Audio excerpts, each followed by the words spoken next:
What's going on, guys? Whitefox1225 for another video, and today I just want to talk about Elder Scrolls Online and sort of where the game is at and what's going on with the game, because really I haven't touched on it in like a couple months because really there's been no news, and I'll get into that in a little bit.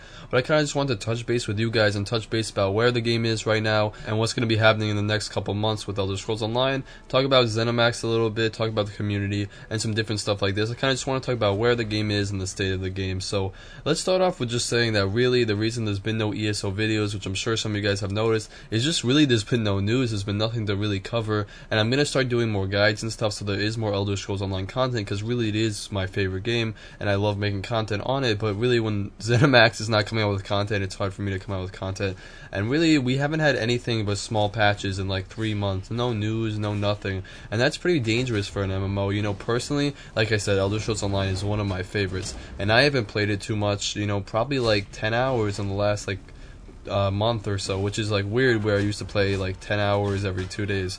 So definitely dangerous for ESO. They definitely have to do something soon. And with that being said, let's move into what's coming up for ESO. So in 6 days we got the console release on June 9th. That's going to be pretty huge for them. They've been working on the console release really hard, I'm sure, the last couple months, and really they've been working on the console release for the last couple years. So a huge day for ZeniMax, and I'm sure they're really gearing up, and I'm sure lots of console players are excited, especially people who have waited since they announced at E3 that year that it was coming to console, but it's taken quite a bit of time. So cool that it's finally coming. In terms of how it's going to do, it's hard to gauge. They've been doing some advertisements, like every time I go into a Best Buy I see a cool little setup they have for Elder Scrolls Online where you can pre-order it. I haven't seen anything on TV, but I have seen stuff on the side of Reddit sometimes, or you know, before a video they'll always have like this cinematic trailer.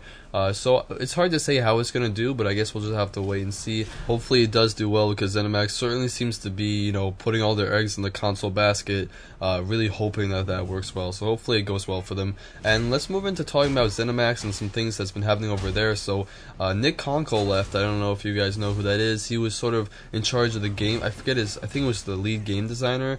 He was a huge part in developing ESO, definitely one of the major people who shaped what the game was, and especially in terms of the gameplay. And he did leave. I forget where he went. He went to work on a different project, but someone did take over, someone who has been working there for quite a bit of time. So it's not going to be a huge deal for ESO, but it's kind of upsetting just because he was kind of like a big part of making the game, but also was kind of one of the big people in terms of talking to the community and stuff. So it's always sad to see him leave, and hopefully it doesn't affect the gameplay and stuff too much, because I really know he was in charge of like the spellcrafting stuff, but hopefully that's all been taken over by someone else, because that was a feature I'm really looking forward to, and still I am really looking forward to. Other than that, there seems to have been some like rise of complaints that I've noticed in terms of customer service, people complaining on the Reddit and stuff that they really haven't been gotten back to in a couple months. The only thing I could think of the change, because people used to like always praise the customer service and say how good it was. Maybe they got some layoffs or stuff because the game wasn't doing well enough, or maybe everyone's just all hands on deck in terms of the console, but that really wouldn't make sense in terms of the customer service. It's hard to judge what that's about. Maybe they did lay off some people, I'm not sure. It's hard to know how ZeniMax is doing financially, because really they don't say how many people are playing the game or anything like that, so it's kind of hard to judge how they're doing or who they're laying off and stuff like that. But the game does still seem to have quite a few people behind it, which is always good.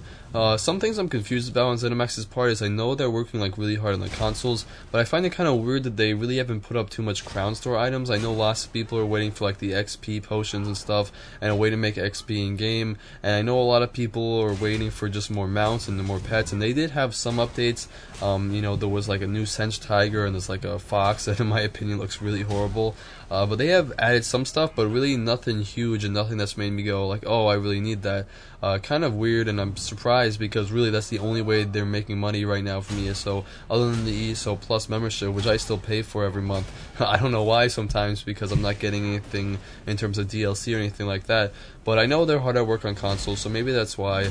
But hopefully we get some new Crown Store items at least. This game really needs a DLC for PC, because I can just kind of see the PC community getting more and more tired of not getting stuff, because really it's an MMO, and it's an you know, an MMO needs more stuff to be a continuous world. The whole point is that you're living in a living world, you know, there's living players around you. It also needs to grow, and we really do need some DLC either in the Rothgar or the Imperial City, and I think we need that pretty soon. So hopefully ZeniMax gets on that right after June. It should be coming either early July or the end of June. That's when I would expect it, or else I'd be pretty upset because we've waited for quite a bit of time. So hopefully that does hit soon. Moving on, I do want to talk about the community of ESO. As always, the community in ESO is something that I said from the beginning I really love. The role-playing community is great. You know, the Reddit is great. Everyone's kind of kind and, you know, always willing to help you out. So the Reddit is still growing. I think the Elder Scrolls Online Reddit is at like 46k subscribers right now.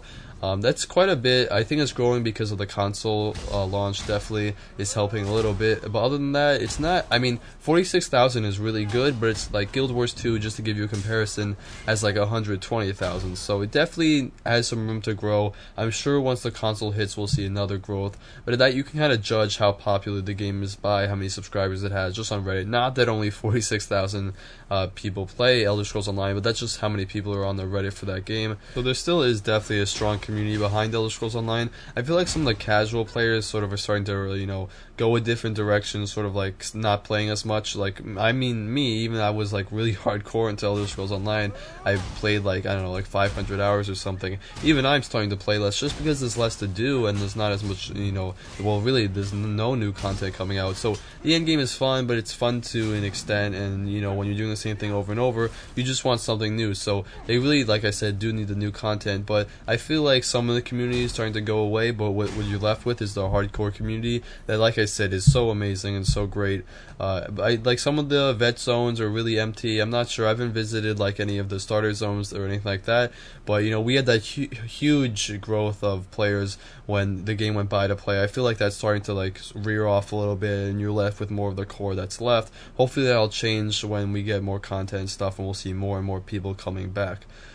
One thing I will say is in terms of the end game is they really need a new way of getting to level cap, because a lot of the end game activities don't get you there, and you really need to grind it out, and really the grinding doesn't work. The best way to do it is just to enter like a delve or a one-man dungeon and just going over and over again, and it's painfully slow. It's so slow, and I'm trying to do it because I'm really trying to get a veteran rank 14, but it's so slow and so painful. You know, I listen to music while I do it because I get so bored. So really they need to change that, because there used to be a way where you could grind in like Craglord and stuff like that, and they just completely got rid of that. They fixed all of that, so you barely get any XP. Sometimes at Craglord you really get nothing, which is kind of weird.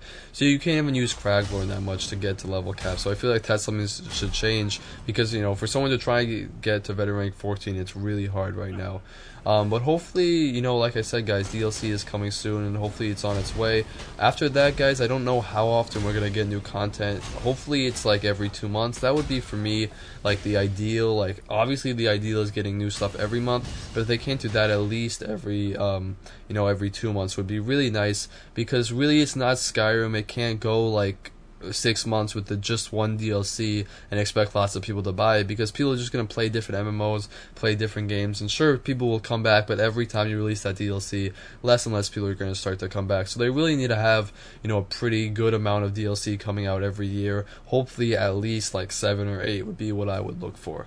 Anyway, guys, after the console release, I'll definitely be making an Elder Scrolls Online Saturday talking about how the console release went, and sort of like the other stuff, just information we have. Hopefully we'll know about a DLC that's going to be announced around that time. That would be my guess, to try to like get the console players to be like, oh, safe, there's more new content coming. So hopefully they do announce a DLC around then, and then I'll make a video or just add that to the Elder Scrolls Online Saturday. Also, I bought the new lore book. I got it in Barnes & Noble, actually. I didn't even buy it from the ZeniMax website, and so I'll probably be doing a review of that, just talking about how I liked it and stuff like that. But definitely some Elder Scrolls stuff coming. I don't want you guys to think that I abandoned ESO or I'm not making videos on it, because I really am, and I really am trying to, just not a lot to make videos on. But when there is, definitely, you know, guys, I'll definitely be there making new videos on it and stuff like that. So that pretty much does it for the video. I just wanted to touch base. We got some cool videos coming in the future. We got a video on Fallout 4 hopefully coming soon.